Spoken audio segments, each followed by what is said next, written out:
wabarakatuh. Kembali lagi dengan saya Hesti Andini Putri. Saya di sini akan menjelaskan kembali tentang Mikrotik MTCNI untuk bagian networking model.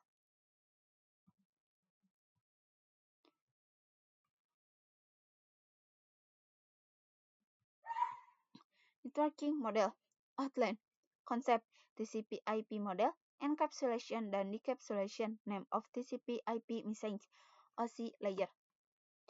Konsep jaringan komputer mengacu pada perangkat komputasi yang saling terhubung, serta dapat bertukar data dan berbagi sumber daya satu sama lain.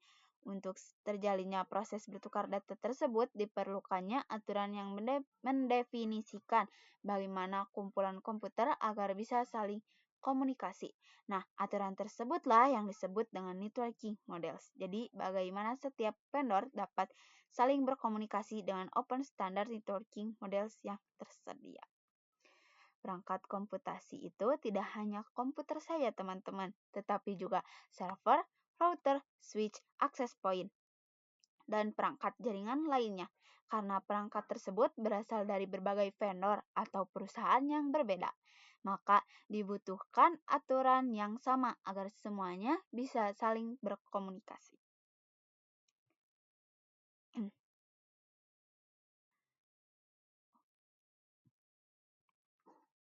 Before open networking model exist. Sebelum adanya open networking model, setiap vendor memiliki model jaringan tersendiri. Seperti contoh, pada tahun 1947, IBM membuat model jaringan sendiri bernama SNI atau System Networking Architecture. Masalah yang muncul jika dalam satu jaringan terdapat perangkat dari vendor berbeda dan masing-masing menggunakan aturan berbeda, maka akan sulit untuk saling terhubung dan bertukar data karena tidak ada standar yang sama. Untuk solusinya yaitu untuk mengatasi masalah tersebut, dibuatlah open networking model.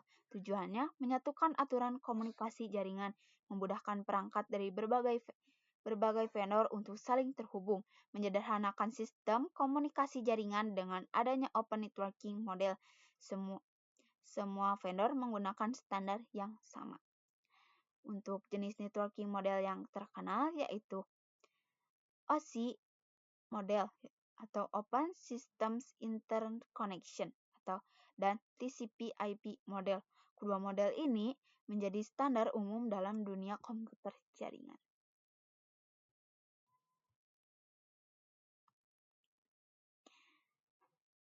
TCP/IP model. TCP/IP model merupakan jenis networking model yang saat ini common digunakan. Jadi, TCP/IP itu mendefinisikan suatu protokol agar antar komputer utamanya yang berbeda network itu bisa saling komunikasi. Nah, untuk membantu dalam memahami setiap networking model itu dipecah menjadi bagian-bagian kecil yang disebut sebagai layer. Setiap networking model memiliki layer atau lapisan. Secara umum, TCP/IP model dikenal memiliki 4 layer, yaitu network access, internet, transport, application. Namun dalam berbagai referensi seperti pada materi Cisco misalnya CCNA, TCP/IP sering dijelaskan memiliki 5 layer. Karena network access dipisah menjadi 2 bagian. Jadi secara konsep bisa dipahami dalam 4 layer. Tetapi dalam implementasi tertentu bisa dijelaskan menjadi 5 layer. Jadi 5 layer seperti physical, data link, network, transport, application. TCP/IP application layer. Application layer berfungsi sebagai antarmuka dengan aplikasi, mengatur bagaimana aplikasi dapat mengakses jaringan dan kemudian membuat pesan-pesan berskala. Di antara contoh service dalam application layer itu seperti HTTP, POP3, SMTP, IMAP, SSH, DSB, dan sebagainya. TCP/IP transport layer. Fungsi dari transport layer adalah menyajikan, memberikan servis ke application layer, transfer data. Untuk transport layer, terdapat dua protokol yang sering digunakan, yaitu TCP dan UDP. Protokol TCP. Salah satu mekanisme yang disediakan oleh transport layer, khususnya pada TCP itu adalah error recovery mechanism. TCP/IP network layer. Untuk network layer hanya terdapat satu contoh, yaitu IP. Dan IP menyediakan dua fitur yang sangat penting, yaitu addressing dan routing, yang dimana berfungsi untuk menangani konektivitas dan pemilihan jalur. Setiap perangkat jaringan memerlukan alamat unik di jaringannya. 1. Addressing. Jadi kalau yang addressing itu bahwa IP address itu sendiri, yaitu memberikan nama pada perangkat di jaringan komputer. 2. Routing. Routing adalah satu fitur yang disediakan pada IP di bagian network layer yang bekerja layaknya kantor pos, mencari rute tercepat untuk sampai tujuan. TCP/IP data link layer dan physical layer. Data link layer mendefinisikan protokol yang dibutuhkan pada physical layer. Salah satu fitur pada data link layer ialah FCS, Frame Check Sequence, yaitu Error Detection Mechanism, hanya mendeteksi error tanpa recovery. Addressing yang digunakan pada data link layer adalah match address.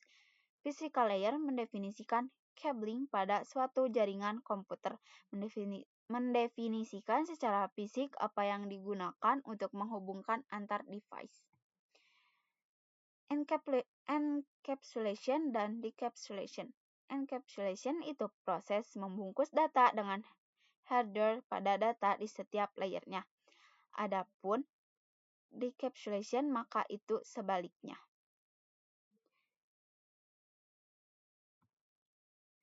OSI model konsep. Untuk saat ini, model yang sering digunakan hanya TCP/IP karena untuk dari sisi perkembangan protokolnya atau modelnya, TCP/IP lebih dominan dibanding OSI layer. Namun, OSI layer biasa dipelajari karena mudah dipahami. Sebelum networking model ada, setiap vendor membuat atau memilih networking modelnya masing-masing. Karena setiap vendor memiliki networking model yang berbeda, maka komunikasi antar vendor sulit dilakukan. Jadi usaha untuk membangun suatu jaringan komputer sangat gede. Banyaknya vendor tadi itu, bagaimana upaya agar tetap bisa berkomunikasi dengan baik antar vendor satu dengan vendor yang lainnya. Oleh karena itu, dibuatlah sebuah model atau sebuah standar atau spesifikasi model atau spesifikasi minimum oleh ISO, International Organization for Standardization, pada tahun 1984, yaitu dengan nama OSI, Open System Interconnection, atau bisa juga disebut dengan OSI 7 Layer Model. OSI Models Layer. Terdapat 7 lapisan layer pada model OSI. 1. Application Layer. 2. Presentation Layer. 3. Session Layer. 4. Transport Layer. 5. Network Layer. 6. Data Link Layer. 7. Physical Layer. Lower Layer. Berkaitan dengan user interface, data formatting, dan communication session 1-4. Upper layer berkaitan dengan bagaimana data itu mengalir 5-7. OSI model versus TCP/IP model. Baik, sekian dari saya. Wassalamualaikum warahmatullahi wabarakatuh.